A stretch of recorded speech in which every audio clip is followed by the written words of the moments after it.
I caught her cheating and forgave her. And I'm really disheartened by the reaction and response that occurred recently in regards to the "I caught her cheating" post. My story: I'd been seeing a girl for 3 years and it was wonderful.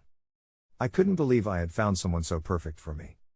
We were living together for most of this time, but we ended up being apart for a half of a year toward the end for reasons unrelated to the relationship. Despite her being in a different state, things were still as good as ever.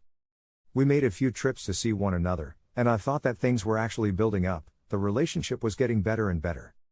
Then there was a period for a few months where she seemed to become distant. I feared the worst but assumed I was being paranoid. This girl was far too emotionally connected to me for there to be anything else going on. So I thought. I decided that I wouldn't be able to live with myself if I let this slip away over something so silly as the distance between us. Even thinking that it could somehow evaporate seemed silly, we were just way too close. I acted out of paranoia nevertheless. I called her and told her I wanted her to move back in with me, and that I couldn't stand for us to be apart any longer, and that I felt us drifting. I can't explain how horrible the following moment was. I had never heard her so sad. She was mortified and I could tell. Before she said anything, she told me I'd hang up and never speak to her again. I told her that wasn't going to happen. Maybe that prepared me. At that point I assumed cheating, but in the back of my head I was thinking she had maybe gotten a disease or something. It was in her wording, "I spoiled everything forever" or something like that. It felt like an eternity. I was waiting for her to tell me she had HIV. That's when she told me that she was months into a pregnancy that wasn't my doing. My heart sunk. I knew that the entire future we had always planned was gone. I told her everything would be fine and that I loved her and that accidents happen. I asked for just a few details. How far along she was, and if she was being healthy. I then told her not to worry, she'd hear from me again, but that I had to go. Afterward, I went back and looked at our phone and email history to try and pinpoint the day that she did this. Assuming it was only once and with one person, the worst part was that she cheated on me when everything seemed fine. We had talked that day and had a hilarious chain of emails. It was such betrayal. Believe me, it hurt. The seriousness of a pregnancy too. This wasn't just a blowjob. She was carrying some other guy's kid. Like what was my dream was merely some other a-holes accident.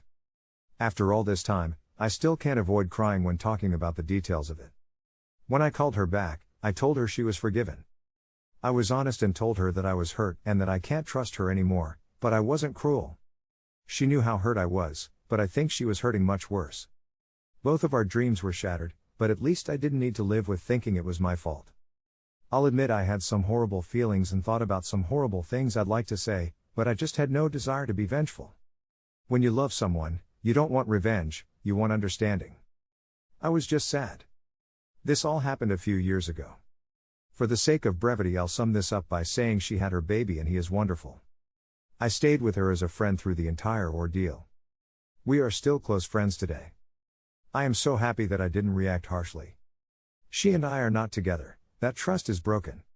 However, I retained a friend, had a great life lesson, as did she. I also got to practice love when it wasn't easy. Though it makes me sad to think about the details of this event, I'm very happy that I still have this person in my life. I'm very happy I wasn't mean to her when she was at her lowest point. I'd regret that today. Edit, this is the one comment I will respond to, because I feel there needs to be some context. The moment she told me this information, it was over. She knew it and I knew it. The conversation was not going to be about hurt feelings and bruised egos, because now I was talking to someone who was pregnant with a child. I talked to her the way I would talk to any friend who was in a similar kind of crisis. It wasn't about me or us, it was about her and the baby. The worst thing I could have done was make her have any resentment around her pregnancy. It was important for the sake of this baby that from the get-go there were no hard feelings involving his existence. Furthermore, she was already beating herself up really badly. Like really badly. I was worried. Even a half-hearted cry for help kind of event could have been detrimental to the health of the baby. She needed not to hear she was forgiven, but hear the words that would be said if she really was forgiven. She needed to be given a little grace. No, she never said anything to hint she would hurt herself either, and she never held me emotionally captive.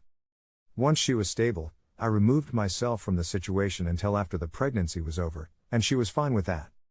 She never played any mind tricks. I'm not a doormat, though I really don't take offense to being called one in this case. She turned into a desperate friend at that moment, so I had to respond accordingly. Protecting my pride was the last thing I was concerned about. I knew she was in a worse place, so it was my choice to do my part in making sure she and the baby got through this okay. I'm a strong person and I recovered just fine. My little brother gets walked all over by meaningless women because his life is controlled by his penis. There are other people in this thread who have taken the girl back. I know doormats. I'm no doormat. Someone also said I'm being taken advantage of. I promise you I'm not. At least no more than any friendship is a pair of people taking advantage of each other. I quickly drew boundaries. Yes, her and I are friends, but I've since moved on and I've been in a few relationships that have been normal and healthy. Despite getting a bit sad when retelling the story, it's really not much of a big deal at all anymore. I wouldn't even be able to guess in what way I'm being taken advantage of. No more replies from me. Thanks everyone. I've loved reading your comments, and I still am. In case it isn't completely clear, I am not in a relationship with this girl anymore. There seem to be a lot of commenters that miss that. Other user DWML99 shares a similar story in response. He writes, "My wife cheated on me when we were first dating with the sociopathic pedophile that had groomed and molested her from age 13.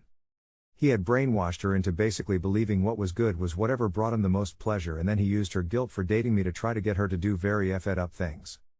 These included having a webcam on for him to watch the losing of our virginities. This may seem like a long story already, but it gets even longer than that.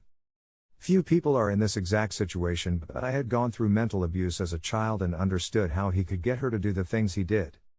She prosecuted him, but it took years for her to slowly get over everything. For a while she shifted the good is partner's pleasure mentality to me, and that took a long time to get her out of. She would think that if we weren't having sex frequently enough, I'd leave her, so if I was sick all of a sudden, it'd be the end of the world. Having experienced it personally, it's weird to see someone else go through all these things. Her situation was much worse than mine. This did expand my mind quite a bit when it came to judging people. I have trouble even hating the pedophile. I think he's broken enough to need the government to take him away from society, but I wouldn't say he's evil. Just so selfish, or ignorant, not to care about the effects of his actions. The more and more I've lived, the more I've realized how effing complex everything in this world is. It's hard sometimes to imagine that the person sitting across from you at a red light is a full person with a family, friends and lovers. There are a lot of issues in this world that need to be addressed, but these realizations have shown me that the largest cause for strife is dehumanization.